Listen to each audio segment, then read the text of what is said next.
Ladies and gentlemen, welcome to Weighing In, brought to you by USA Wrestling, the national governing body for wrestling in the United States, and by Nike Wrestling. Go to athleteps.com for all of your Nike and USA Wrestling branded gear. Grant Turner is in Zagreb on assignment for the European Championships. I'm here with Mark Ostrander and literally one of the real goats of wrestling, our boss, Gary Abbott. So, Gary, first of all, thanks for coming on, man. I'm literally excited that you're on the show, so thank you. Yeah, this should be a lot of fun. I appreciate you guys inviting me. Obviously, a couple of the topics will be something that I have a little knowledge on, so glad to be part of this team. A little knowledge. So we're already starting off with the girls' school of the blind that we might be able to beat them. We're just going to go straight humble to begin with. All right. So we're going to jump around a lot.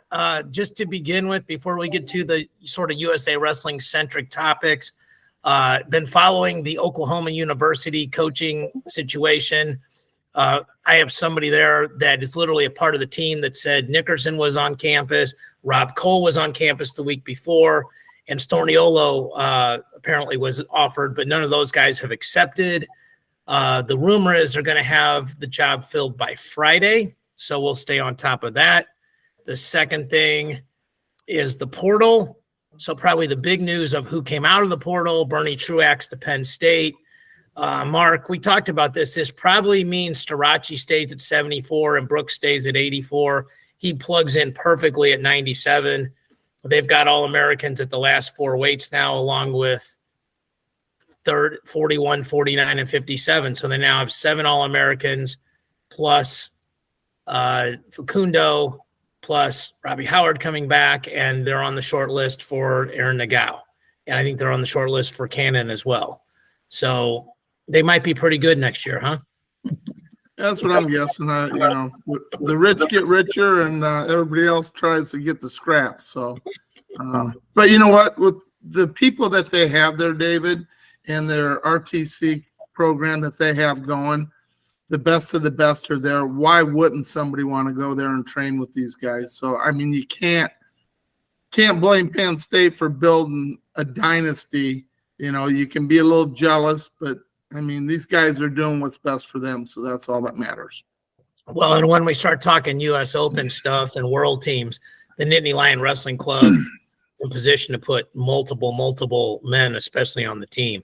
Caleb Smith from Appalachian State committed to Nebraska. He was the number 5 seed, didn't have the tournament he wanted, but clearly a guy that has a high ceiling. And then Shane Griffith and Troy Spratley both go into the portal. Griffith's a huge name, national champion, multiple-time All-American, kind of following the Real Woods path, Mark, where got his Stanford degree. So, you know, he's pretty much set for the rest of his life if he never wrestled again. And now kind of has the pick of the litter. You know, we were guys that had to recruit every year because of junior college. You know, you're ideally half your lineup's turning over every year.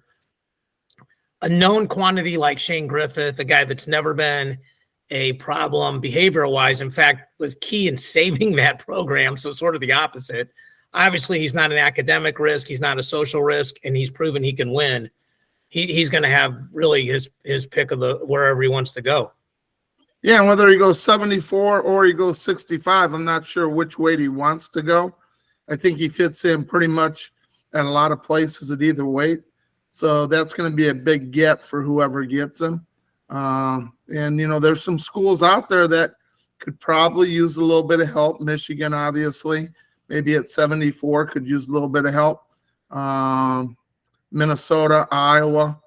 I mean, there's a list of schools that would love to get Griffith. I mean, pretty much everybody. The only place he might not fit in great, but if he goes 65, Penn State would be a great place for him too. So who knows? He stays at 65, probably not Mizzou or Iowa State. Everything else is up for grabs. So I don't want to short Kevin Dresser or Brian Smith, but I think they'd recruit him if they thought he would go 74. But if he sold on 65, I mean, he's a unique kid, right? Like, I mean, handled that pressure. I had him on a mat chat a couple years ago when it happened, and just struck by his composure. You know, Bergen Catholic grad, so, you know, kind of been a smart kid his whole life. And he's sort of the perfect blend of that calm, California cool, but then can flip that switch and go really hard when he needs to. So, all Yeah, right. he's got some Jersey in him, right? He does. He got some dog in him for sure, right, Gary? For sure. Yeah, he actually wrestled in our the Chicago duels that we had up there at the Beat the Street Chicago duels. That's, you know, when we were doing those with Mike Powell, and I think Mark and I saw him as a high school senior, and like, Yep. Good Lord. Like, you know, that's the one cool thing about being involved with these high school events, you know, those kind of duels, Hall of Fame duels, Border Brawl. You get to see some of these kids. And some of them, you just know they're going to probably be pretty dang special at the next level. So, Gary, I reached out to you Sunday while you were in Spokane. We did a mat chat with Mario Flores and Jason Keck, who were on the ground there coaching. Full disclosure, which I said on mat chat yesterday, I was in Kansas City this past weekend. One of my former wrestlers fought in the UFC for the last time, and he's a guy I've known since he was 18 years old, and he's 38 now. So I wanted to be there for that and visit with him afterwards. So I was following the tournament, but basically sitting in barbecue places and watching it on our phones and updates on track. But I think you might be literally the most qualified person in America to talk about the state of youth girls wrestling, you know, from the U10s, 12s up to U23s. So just to begin with, your impression of the state of female wrestling in the United States. Well, yeah, we're growing like crazy, but we're also getting a lot of young athletes getting access to really excellent coaching. So the younger you go, the more impressed you are, right? I mean, if you look at the age groups that were at the Women's Nationals in Spokane, you could see some really excellent technique and tactics from kids in the 10 and 12 and 14 age groups, right? So we've found, and you know, I'm part of the group that keeps an eye on this, the rankings for the high school girls, that a lot of times these days freshmen will come in and will be able to beat seniors, which is not an easy thing in men's wrestling. But a lot of these kids are growing up from 4, 5, 6 years old wrestling.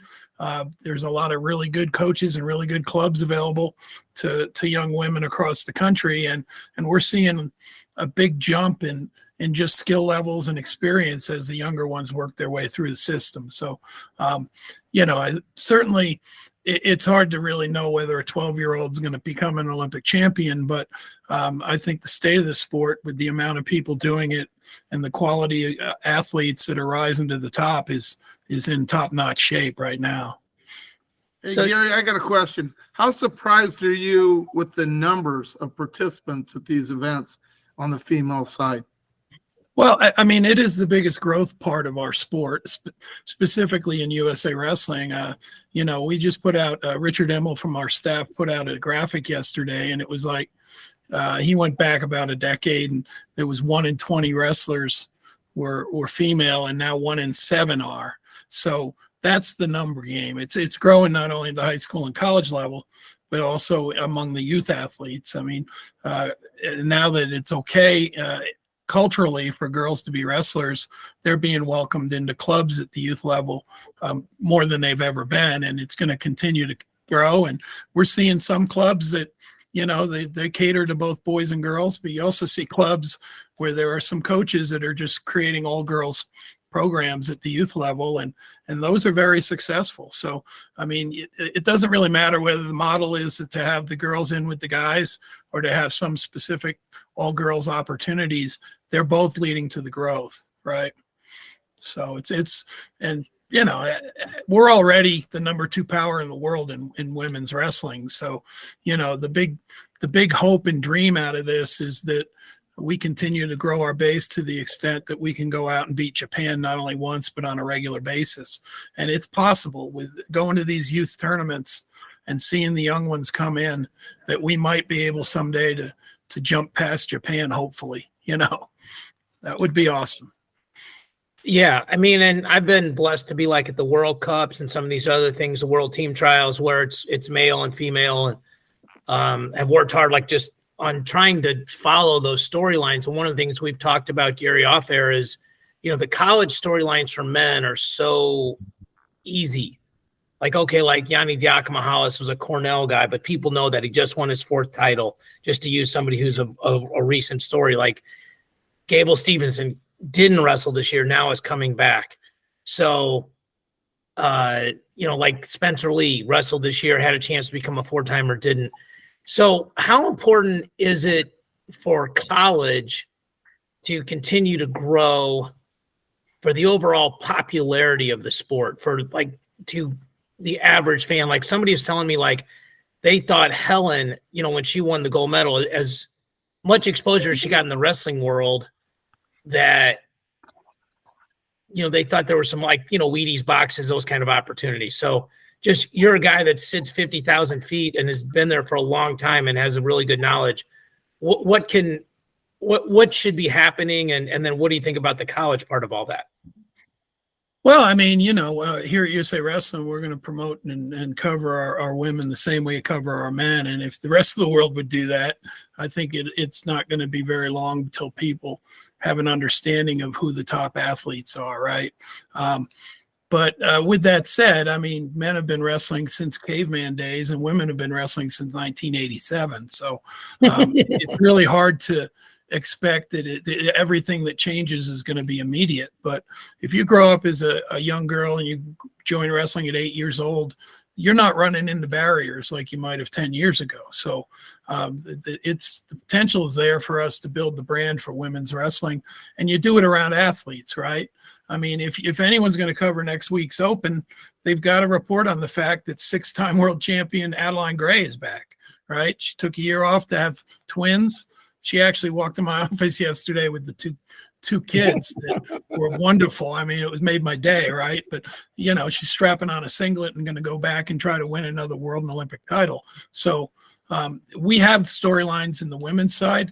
I think as a wrestling community, maybe even a sports community, we're getting to learn those Helen Marula's, Adeline Gray storylines. But where we're not getting the coverage or maybe the understanding is at the high school and college and youth levels. We had a new award this year, the USA Wrestling Women's College Wrestler of the Year Award, which we kind of took the pattern of not just the Hodge Trophy, but also other sports and how they're doing that. And, we had a wonderful champion who was voted by the fans, the media, and the coaches, Yelena McCoyed, who is a hammer, right? I mean, undefeated, pretty much teched and pinned every kid she faced in college, ranked number 2 on our senior national team, and beat the number 1 ranked athlete overseas during one of the ranking tournaments. So, Yelena is as good a wrestler on the college level as you might say from the guys that won NCAA titles down in Tulsa. I mean, within women's college wrestling, she's it, right? But that story isn't quite as well known as maybe some of the people that had their hand raised in Tulsa on the men's side. So, we're all going to work hard at it. The college game's a little difficult right now because we don't have official status at the NCAA yet. That's probably 2 years away. The NAIA, it is an official sport, and the talent within college wrestling for women splits really good. I mean, some are going NAIA and some are going to the NCAA. So, the big brand of the school programs aren't fully there yet. And with only a few Division I programs, we're not yet throwing out the people that you might see in a college football ball game, right? So all that changes the first day of school next year when Iowa starts being an official team. They had a really good performance, not spectacular, but really good performance at the Women's Nationals this week, put some kids on world teams. And once that Iowa brand is going to be marching around the country in college dual meets for women, we're going to see some increase in understanding and knowledge of the sport. They're going to bring a lot of attention with them, which is going to be great. How significant was it that Iowa started women's wrestling, and how significant was it that they picked a person like Clarissa to be in charge? Well, yeah, I mean, we've had women's college wrestling since the 1990s, right? So it's not like it just got invented. But again, those were schools that weren't Power 5 schools. They weren't prominent schools. Probably if you look at the greatest women's wrestling teams over time, it started with the University of the Cumberlands and Missouri Valley, right? Two NAIA teams. And then we really had strong teams at King University and McKendree, both are Division II teams. But we haven't had that Division I brand that's really stepped out there. So having a team and having, obviously Iowa didn't mess around, right? They probably started the program a couple years earlier because of a Title IX lawsuit, but they were going to come into women's wrestling at some point. And so, we were blessed that we were able to get that program rolling. And right now, you've got 3 legendary coaches in the same room, right? So if you're a young athlete and you want to get better at freestyle wrestling, which is what college wrestling is, you're going to go where you can get great training partners and excellent coaches. And that's what Iowa is offering the world right now. A lot of the tough high school girls aren't going to Iowa, though, because they have other options. And there are some really powerful programs. For instance, this year, the NCAA champ in women's wrestling was a Division III school, right? North Central, is that right? Yeah, absolutely. And those aren't Division III athletes at North Central in the women's team. Those kids, if you had a full Division I group of wrestling teams, every one of their studs would be at the highest level. So, it's like the Wild West right now, but it's kind of fun if you pay attention, right? Yeah, it's because it's in its not infancy, but not as well established as men, where like a Division III school like North Central could, in a duel with Iowa, like be super competitive, where you don't see like normally, Grant Turner's on here. Grandview's probably not beating Penn State in a duel. I know they're NAI, but the same kind of thing, so that part's interesting. One of the stories that struck me this summer was Allure. Like she may have had literally the best season anybody's ever had in their life. Like, can you kind of walk people through all the different age group stuff she won, and like how do we get the mainstream media to be talking more about her? Because I interviewed her at World Cup, and she's really well spoken. She was a really nice young lady right off the mat. Like, it's like just a genuinely nice person. First, like, can you kind of give the background of everything she won, and then like I feel like she's one of the flag bearers going forward. It seems like to me. Yeah, no, and you're right. We've never had an athlete win 3 age group world titles in the same year ever. And there's only been 2 in the same tournament. A Japanese athlete won 3 last year, which was U20, U23, and senior. And so there's only 2 in all time. And I think the Japanese athlete may have gotten it first. It doesn't really matter. It's just shows how elite she is. But Amity Elor, we remember her as being in the early teens. She came out to the training center and she was pushing hard on the senior level athletes when she was a preteen, right? Her brother was a Greco guy who wrestled Ohio State and, was a pretty good wrestler, but she was really good even when she was before going to major national events. So she's from California, right?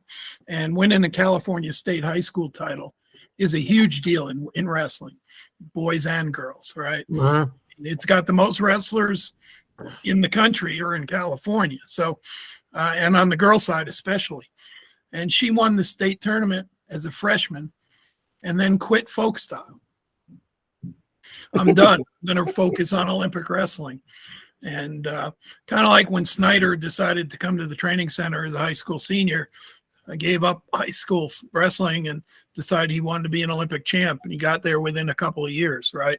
So Amit went and started focusing entirely on freestyle, but not really entirely because she's a jiu-jitsu grappling athlete too. Let's go jiu-jitsu. Well, her boyfriend's some famous guy. Yes, somebody was telling. Yes. Yeah, high-level black belt. Yeah, for sure. Yeah. So, but, instead of worrying about whether she could ride somebody on top, she was worrying about how she was going to ankle lace them and beat them in an upper body throw. So she quickly started being really good at the age group levels. And her first world tournament that she won was at actually the U17 Beach Worlds, which was pretty cool, right? So 2 years ago, she won 2 world titles, U17 and U20. But last year, she swept the top 3, U20, U23, and seniors. So yeah, how does a meet become a big name? Well, we keep putting her out in front of people, right? But and she'll be like Henry Cejudo. You probably won't see her attached to a college program unless she goes back later to get an education. I mean, she's already one of the top 2 or 3 women athletes in the world. So,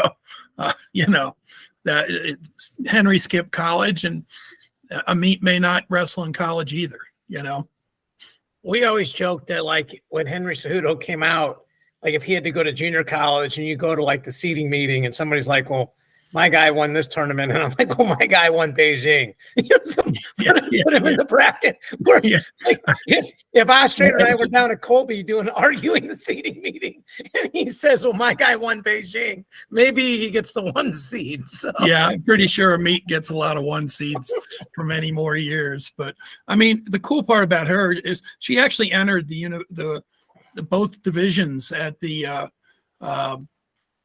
women's nationals. She entered at 20 and 23, but with 23, the qualifying is different. If you're a senior level athlete making the national team, you get first dibs at the U23 Worlds, and she's automatically number 2 on the ladder because she's automatically in Final X after winning the world title last year. So she can go to U23s most probably without trying out for it, right? But she did. She loves to wrestle. I talked to her about it. She was asked, why are you wrestling here? Or why this or that? I mean, you're in Final X, right? You're getting ready to go back to the Worlds, and she just loves the wrestling. So, yeah, she's a special kid. Mark, jump in here whenever you want. But my next question is, Gary, what do you think about the fact that college is freestyle? Like, there's been this whole argument on the men's side for years, like, okay, these guys wrestle folk style and then they got to transition over, and does it really hurt them? And we've seen multiple people that have come right out of college and been successful. Jake Herbert, Burroughs, Jaden, multiple others. I mean, you're more of a historian of it than I am, but I think for girls / women, as they transition there, them probably working on leg raises and gut wrenches and step outs is at an earlier age, it might be better for them, correct? Well, it's absolutely better for them. And it just didn't come out of nowhere that women's college wrestling was freestyle. That was done intentionally by the people that led women's wrestling. We had a few colleges that started programs in the 90s, and they had to compete, and there were no women's college competitions. And so they went and wrestled on the USA Wrestling schedule. They took teams to Canada to wrestle freestyle. They tried to make age group world teams right from the get-go. So the birth of women's college wrestling was in freestyle. But it was also that the people that are involved in our sport, and at the time at the highest levels of women's wrestling, realized that, hey, if we put them in a folk style, right, which is only an American style of wrestling, they're not getting the advantage that they would have internationally by wrestling what I consider in girls wrestling a dead style, which is folk style, right? You die as a folk style wrestler in girls wrestling in high school. So initially it was decided to do that. It worked. We built the sport as a freestyle sport. Now that it's going into other areas where it's expanded in from, where we brought all the women's teams together from, NAIA and junior college and from the NCAA in one tournament, they're all splitting out now. And you're going to have, the NJCAA had their first girls invitational this year, which was awesome. Right. But having it freestyle was always the plan, and it's still the plan. And I think that anyone who's been involved in women's wrestling will fight forever to make sure that some people don't try to change something that's actually benefiting these athletes. When you have a kid like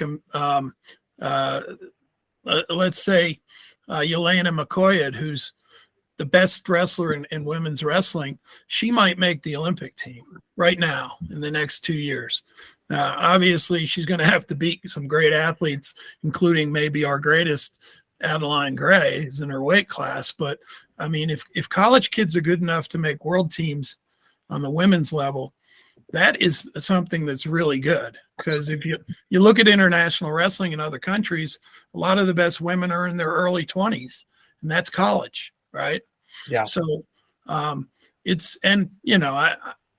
have to give a little bit of my own personal feelings, but I'd rather watch freestyle than Greco or than folk style. So I think that we have some potential to really even get a following in the mass media and maybe even on television on ESPN for women's wrestling because it is freestyle, because it is the more exciting style. So it's a really good thing that we've been able to do. And now that the growth is there, the younger kids know if you want to wrestle in college, you got to be pretty good at freestyle, and they're showing up at our big events. I got another question, but Marco, you want to jump in here? Yeah, Gary, Okay. There's been discussion over the years, probably the last 10, 11 years, that a lot of people think that collegiate style or folk style, whatever you want to call it, for the men's side, college should change to freestyle. High school should change to just freestyle instead of, folk style. What are your opinions on that? Because I see it both ways. I really enjoy the folk style part of wrestling because it's what I grew up on. It's what I grew up coaching. And I think it's beneficial to some of the athletes. For example, Keegan O'Toole, when he was the world's last year, he pinned 3 kids with a cradle and was losing 2 of those matches. But he was able to get into his cradle series and, finish the matches with it, which, freestyle kids aren't learning the cradles, and especially the international kids, because they put themselves in that position, obviously, because they hadn't really seen it before in a freestyle, type of, match. So what do you think about changing it, or do you like it on the men's side? Because you said the women's is a good idea just to stay freestyle because that's what they're going to do. What do you think of the men's side?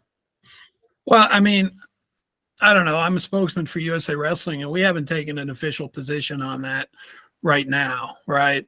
I wrestle folk style, and that's what I learned wrestling as. It is our American style of wrestling. So, and it makes sense that if more people are doing it and more people have the ability to coach it, that maybe you don't break something that doesn't need to be fixed on the men's side.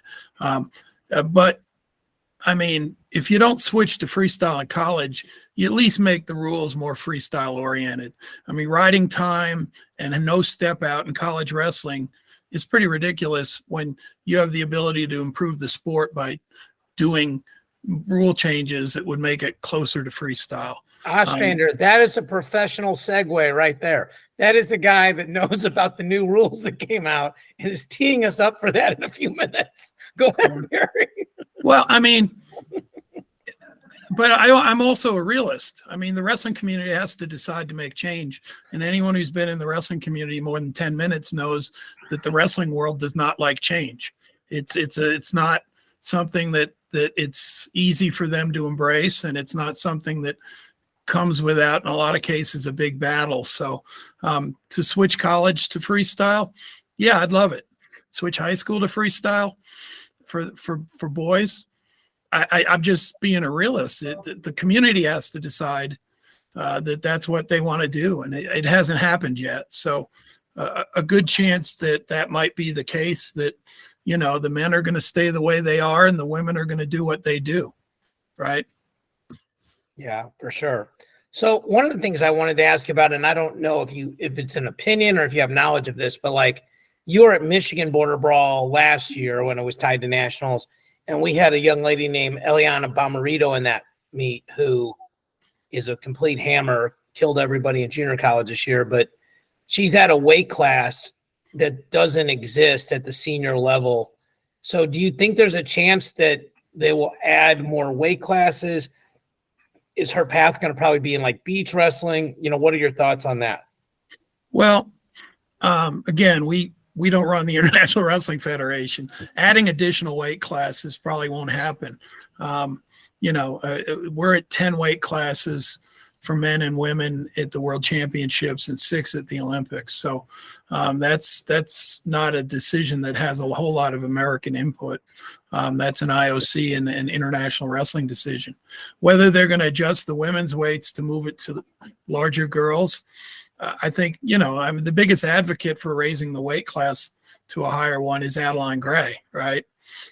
She isn't huge. She's not Eliana Bomarito size. So there are girls that are not able to wrestle internationally, even though they have a place to wrestle in college and a place to wrestle in high school. So, but Eliana is a different story. And I mean, she's the poster child for raising that highest weight class because she's a great athlete and a great wrestler.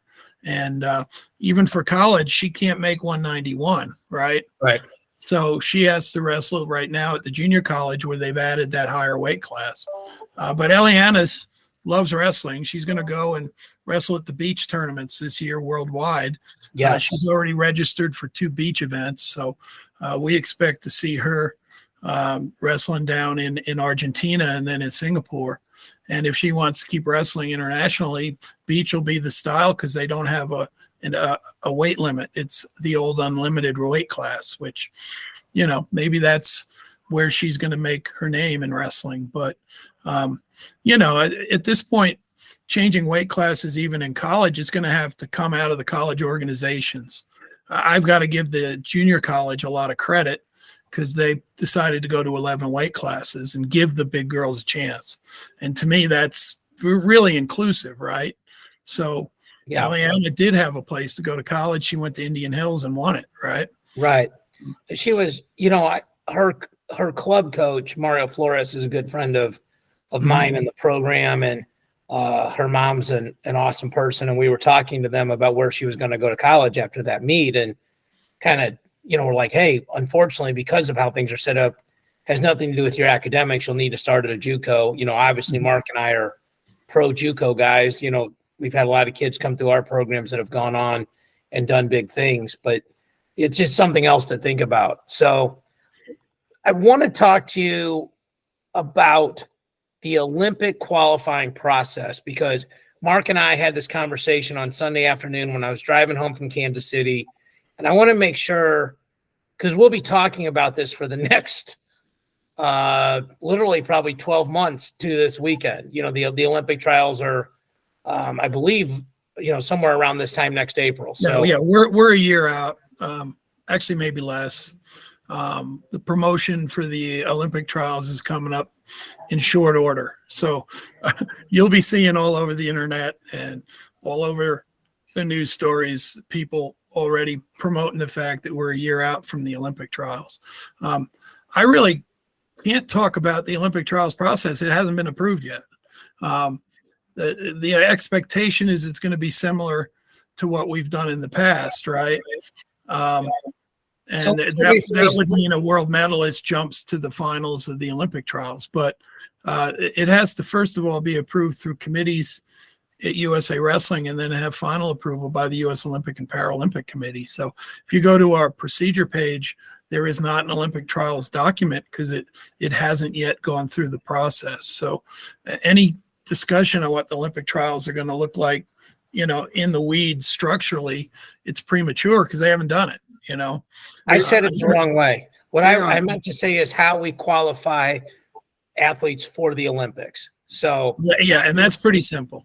So right. let me walk through that and see if I've got a general idea. So there's basically at the World Championships in 2023, it was the top 6. This year will be the top 5. Am I right with that, Gary? Yeah. They're going to have a wrestle off between the 2 fifth-place athletes, the losers of the bronze medal match, and only one of them will advance to the Worlds. So that's 5 of the athletes.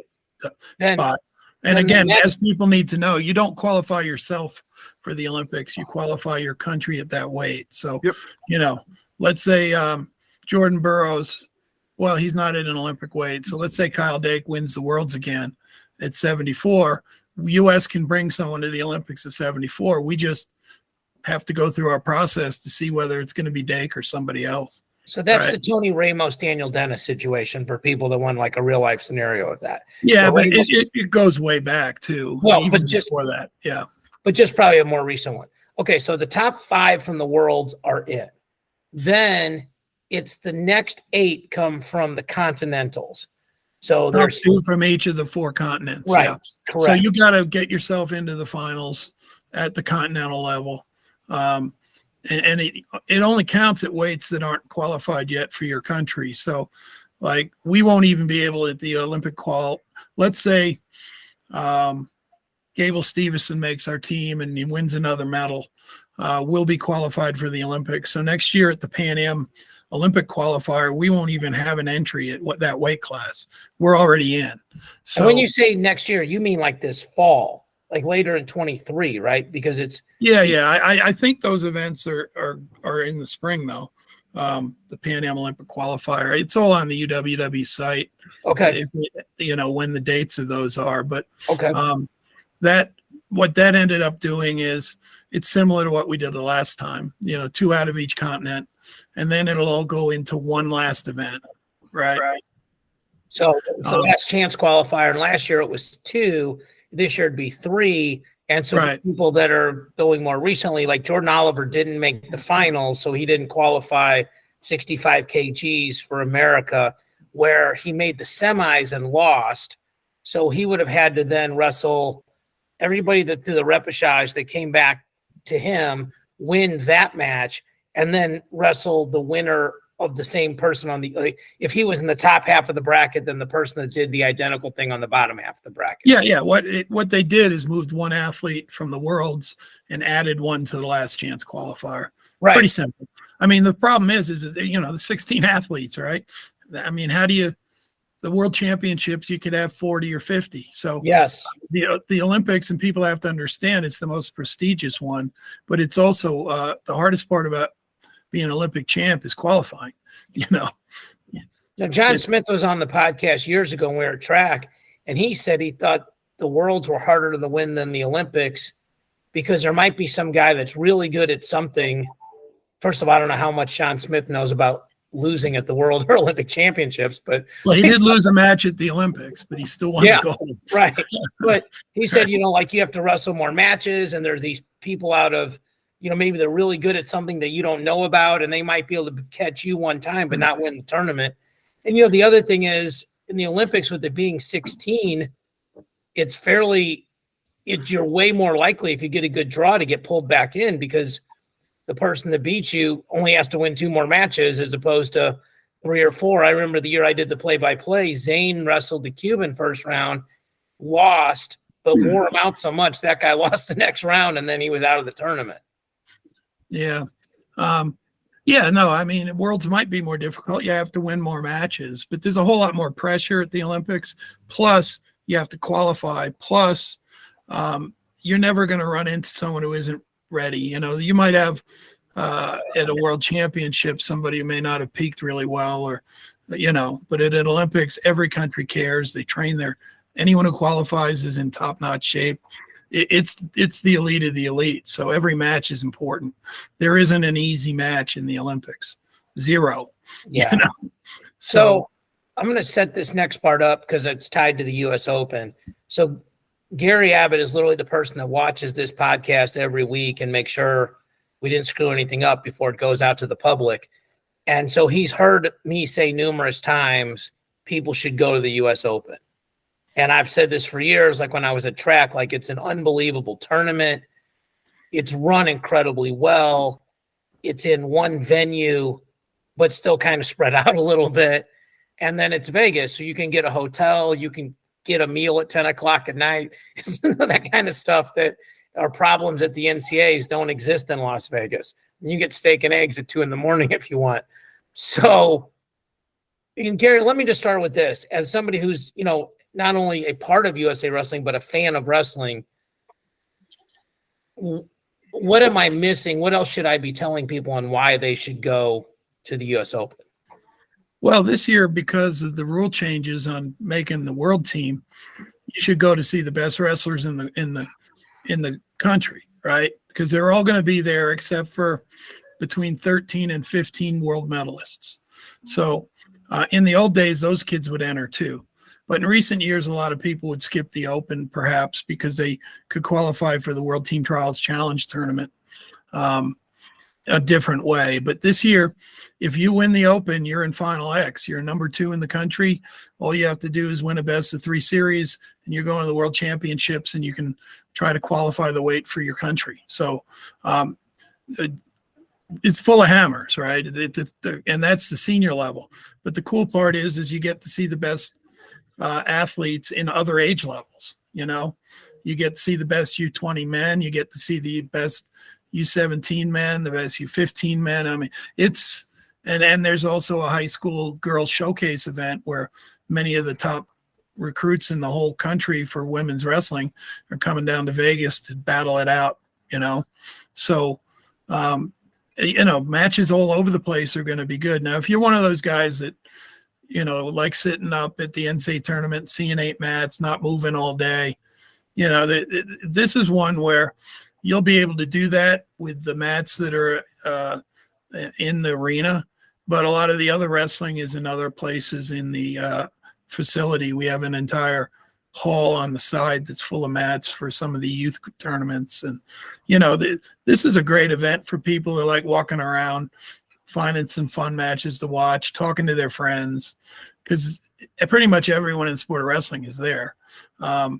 That's, you know, has a connection in any way to international wrestling and college wrestling. I mean, the college programs in Division I are bringing their best kids, and they love coming to the event. So if you're one of the wrestling junkies like the 3 of us, right, you go there and you see great wrestling, you run into a lot of good friends, and you also get to enjoy Vegas. But ultimately, you'll see great wrestling, especially at the senior level this year. You know? Gary, I got a question for you, and I don't want to, if it's off limits, just, you know, let me know. But Sage Mortimer at the Nationals last weekend was disqualified for doing an illegal, basically, move. Brutality. Yeah. So there's a lot of, you know, we watch these sites just like everybody else. I like to watch Flow Wrestling and what they have going on, because things come up that we don't see right away and you hear about it. And everybody has different opinion about this, Gary, whether it was actually an illegal move because it's something that's taught, snapping the head down, trying to, you know, they grab the wrist, they can protect themselves by, you know, putting their hands down if they want. She didn't do that, and she was hurt, and you don't want anybody to get hurt. How did you see the call? And I don't want to go into the officiating part of it because I know that's not what USA Wrestling's about. You know, it's something that happened. But could you kind of explain to the listeners what had happened and why they called it the way they did? Yeah, and as much as I'd like to be able to tell you, I didn't see the move. I was busy typing up a result from the match before. It only happened like 30 seconds or 25 seconds into the bout. So with that said, you know, the corner for Shilson threw a brick and said that they thought the move was not correct, and the referees came together as they're supposed to do. They followed the rules of wrestling. They made a decision on whether the move was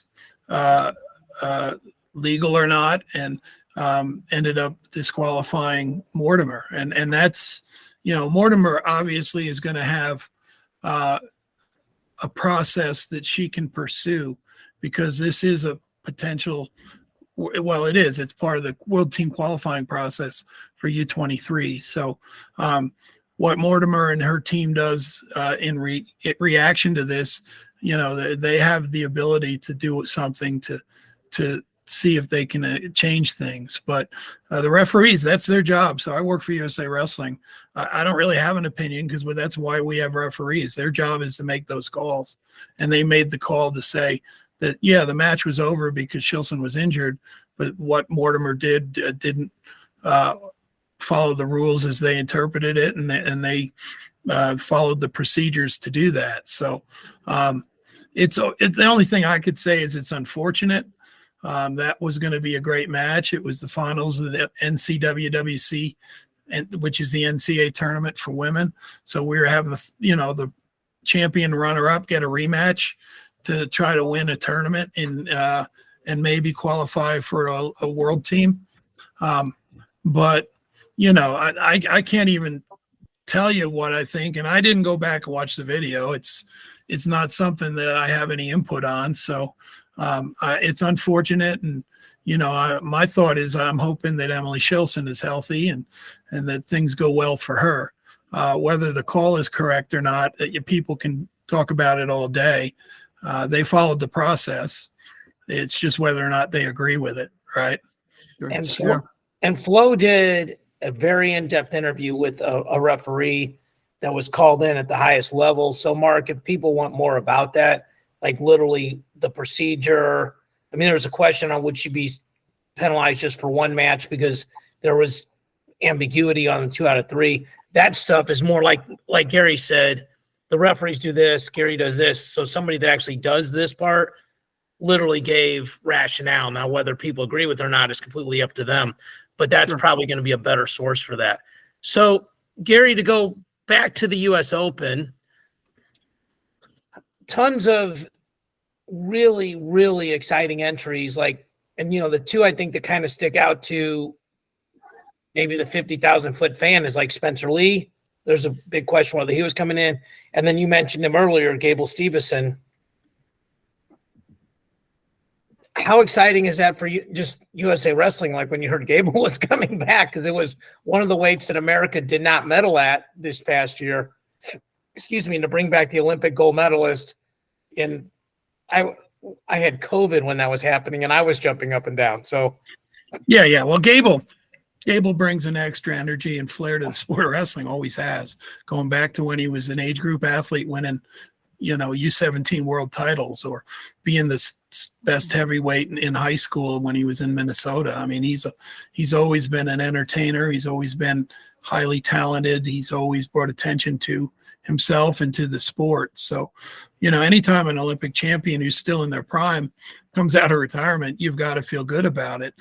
He obviously has some involvement with the WWE and what this all means to his career with them. That's going to be determined, right? But yeah, and obviously with Spencer Lee, because of his injury at the NCAAs, people weren't sure that they would be able to see him soon, and they are. So, but that's what the Open is, and what the Open should be, is that the best athletes come. So, everyone's going to look forward to those 2 athletes, but be honest with you, when you add in the women and the Greco, you're going to see the best athletes in the country in all of them, except for the select few medalists that are going right to Final X. And if you want to watch those athletes, almost all of them are on the Pan American team that's the next weekend that you could watch on Flow. If you didn't get your fill of Kyle Snyder in Vegas, you can watch him next week when he goes to Argentina. So, all of our great athletes are getting on the mat right now. They have to. It's a year before the Olympics, right? If you notice that during the tour season in all 3 styles, there were huge U.S. teams, because these athletes that want to go to the Olympic Games need to wrestle now, and they are. So there's a lot of good things. And then we're going to have all the rest of the people that are of high quality come to Colorado Springs for the World Team Trials Challenge Tournament in mid-May to get that last Final X spot. And that's going to be a tremendous tournament too. I mean, if let's say somebody doesn't meet their goals in Vegas and they've got the qualifying standards, they get one more chance to get in Final X in probably 16 weight classes, right? So it's going to be a really good season for us 1 year out from the Olympic trials to see all the great wrestlers on the mat doing freestyle or Greco. So just quick education, because you helped me on this. So again, if I get it wrong, you can correct me here on the air. I'm just going to compare men's 57 and men's 61 kilos because they're right next to each other. So Gilman medaled. He's in Final X. The winner of the U.S. Open at 57 will be his opponent at Final X. At 61, Seth Gross didn't medal. I think took 5th. He'll be the number 1 seed at the U.S. Open. Whoever wins the U.S. Open is the first part of Final X, and then the winner of the Colorado Springs tournament will be his opponent. Yep. Yeah, no, we'll know a bunch of the Final X pairings after Vegas, right? But there'll still be probably a little more than half the weights. You got to get the last person in. So, Greco didn't have any medals at the World, so all 10 Greco weights are going to have to go through the second step, which is U.S. Open champ versus World Team Trials Challenge champ. But again, we're going to see some really good wrestling even in that tournament in Colorado Springs because, and we'll know Friday. Tomorrow is the deadline for declaring your spot in Final X. And at this point, almost all the athletes have declared, but there are still a few weights where we haven't gotten one. So the amount of weight classes are going to be determined on Friday for that challenge tournament. So to pick a specific one, Jaden Cox was a world medalist at 92. The rumor is that he's going to go 97 at the U.S. Open. He's signed up for that. And then he would give that spot up, theoretically. Let's just say he does give up that spot.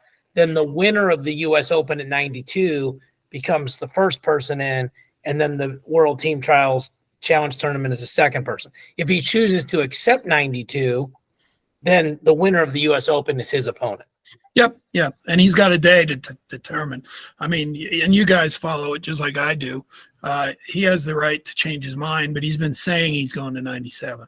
And he did wrestle 97 overseas. So can he accept the 92 bid and still wrestle 97 at the U.S. Open? And if he wins it, then unaccept it? No, you have to either choose or not. So what could happen with Jaden is if he wrestles 97 at the U.S. Open and doesn't win, he could still drop to 92 and go to the other event because that weight class is open. So it's not that you can accept it. If you accept it, that's where you're going. Like, could you go and enter the Open? Yeah, you could, but you're not going to have a choice. Once you decide on Friday whether you're going to accept your position or not, then that's gone. So let's say Jaden doesn't take the position. Then he's committed to going 97 at the Open, but he still could go to 92 in the challenge tournament if he wanted to drop that weight. Gotcha. Okay. He's got some options, but clearly he's been very vocal in saying he's going to be a 97 kilo this year. And I haven't seen him, but I'm assuming he's built his body up to that weight class. Well, I saw him at World Cup, and he was telling me how much his lifts have gotten bigger. And I mean, obviously he's a gigantic human being anyway, but he looked even bigger. Right. So, and you've got to respect his decision. He wants to be the guy to go to Serbia to qualify the weight class. He doesn't want to count on somebody else getting him that Olympic berth. So, again, the athletes are making decisions on what weight they're going to be next year. And some, like Jaden has said, they're going to make the move right now. And so that it just makes it more interesting for the fans, to see that. When I went from coaching to this, I started understanding the importance of storylines, and that's certainly one of them. So we had some great storylines in Spokane, by the way. Yeah.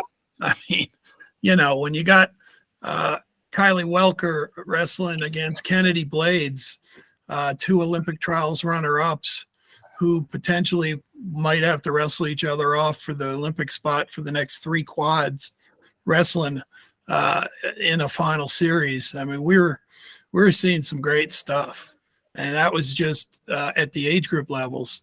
So now that we're going to be focused on the senior level, a whole lot of those athletes are going to be in Vegas, so it's wrestling season in my mind, right? We're trying to get the train to give Mark a week off so he'll come out there one year.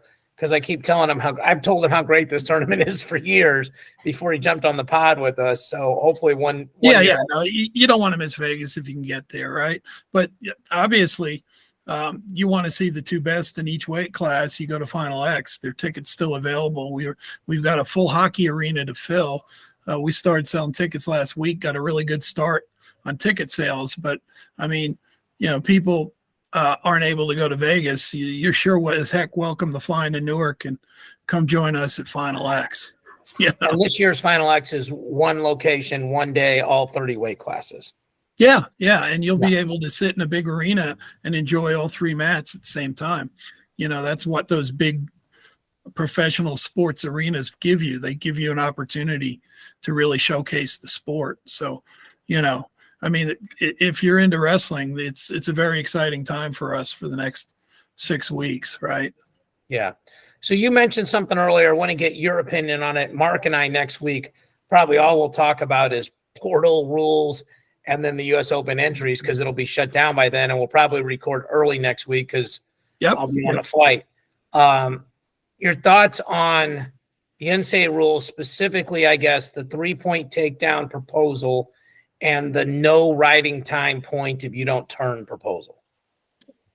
Yeah, I think they're both interesting. I'm not sure I would go that way. I would have suggested that they get rid of they use the push out and they get rid of riding time entirely. But that's me as someone who enjoys freestyle better than folk style. I have a belief and commitment that the college community is going to do their best to make our sport exciting. And if you read the press release the NCAA put out and you listen to the coaches that were being quoted on it, their intention with these rules is to create more scoring and create more action and create a more spectacular, exciting match. So I'm one of those people that wait till the rules are actually used to see it. You can anticipate that this is going to make it better, but there are so many, when you make change, you sometimes have what they call unintended consequences, and the coaches coach the rules. So with these changes, if they go through and they're supposed to, right, they have one more hurdle through the NCAA process. If they're in place for next year, I'm just going to sit and wait before I have too much judgment on it, because if the coaches achieved what they want to do, that's great for wrestling. If they make more points scored and they force people to try to turn people, that's awesome. So, but I don't know. We're going to have to see it in the actual matches before we can evaluate it. Yeah. And like one of the things I thought of was, well, if you're coaching a guy on bottom and he's winning and all he has to do now is not get turned, you might create even more stalling on bottom. And now you're putting the referee in a position to have even, make more subjective calls. Yeah, again, as you say, you guys can look at it, and I'd love to hear what you guys think. Again, folk style isn't my expertise anymore. I love college wrestling. I did it, right? But as coaches and leaders in wrestling, I'm curious what the two of you think of those rules. It came out of nowhere yesterday. I got 1 billion clicks from wrestling fans that want to know what's going on. So, but my opinion is I'm going to wait and see, right? I like why they're doing it. I just don't know if it's the right answer, right? Yeah, I think there's a ton of anticipation, and Mark and I will talk about it off air. And normally GT would be talking to both of us off air, but he's in Zagreb. So I imagine I'll catch up with him on it in person in Vegas. But when the attendance went down, when points went down, when the number of offensive points went down, I think at least they're paying attention, right? Like whether or not this is the right answer or not, at least it's not like, hey, attendance is down 17% or whatever the number was. Well, that's, like I saw somebody post, well, maybe it was just because more people could go to the meet. Like, that's insane. The venue is the same size every year. And if anything, Tulsa was a little bit smaller. So that's just a ridiculous, mathematically impossible argument. So it's more of maybe a bunch of people had stuff to do, but maybe it's like, hey, a bunch of people are tired of watching 1-1 matches. They could decide in overtime. And, if your finger touches the mat for a second, because they're eliminating the touch rule and a bunch of other stuff. I don't want to open up the whole can of worms, because I know Mark and I we may just hang up and I'll call him right back and we'll start talking about it to get ready for next week. Yeah. And please do, right? Yeah. Right. You guys have a lot of insight. And for me to say, I'd love freestyle to be in college, but if that's not the case, I'd love the college folk style rules to be closer to freestyle. If you incent takedowns by giving an extra point for it, that might achieve some of that. I don't know. But I love the fact that it's got people talking, right? Yeah, for sure.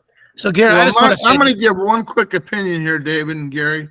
And you tell me if I'm wrong.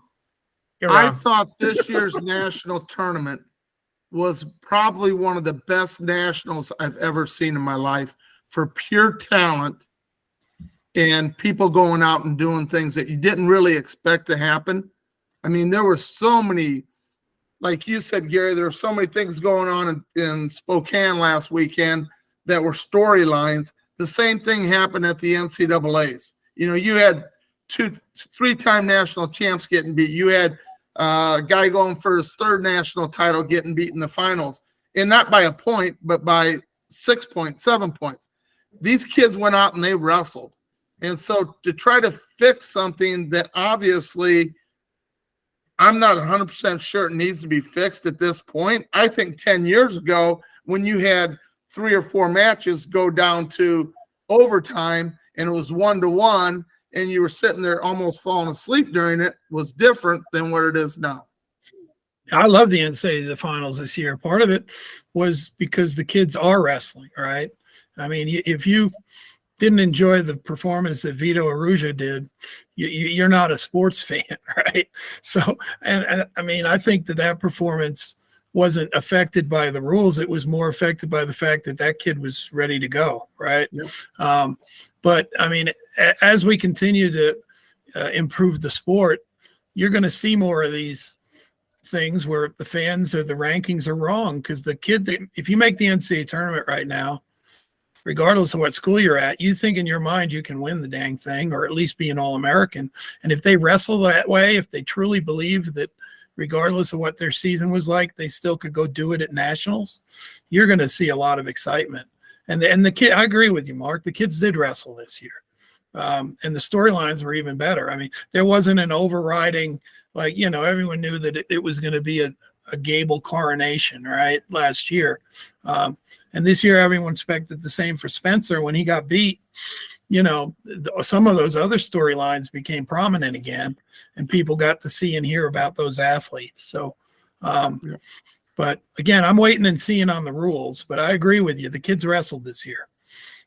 Yeah, I think I agree with you too, Mark. I think the reaction was more of attendance, or not attendance, I'm sorry, you know, viewership. And like, you know, like obviously that stuff dictates money, and if you're trying to keep wrestling viable economically, but I don't think you could watch the finals and go, well, there's a bunch of standing around, so we're going to change the rules. I think it's more basically based on the economics of it. And you and I talk about it all the time, whether, you know, money runs the world, whether we like it or not. Yeah. So, and if there was a decrease in ratings, it was the first time in a long time, right? We've been growing every year for the last number of years. So if ESPN had a dip in one season, I don't know if it's a trend yet, right? Let's see what happens next year. Yep. And what the storylines are, or what the other events going on in sports are going on that might not affect it.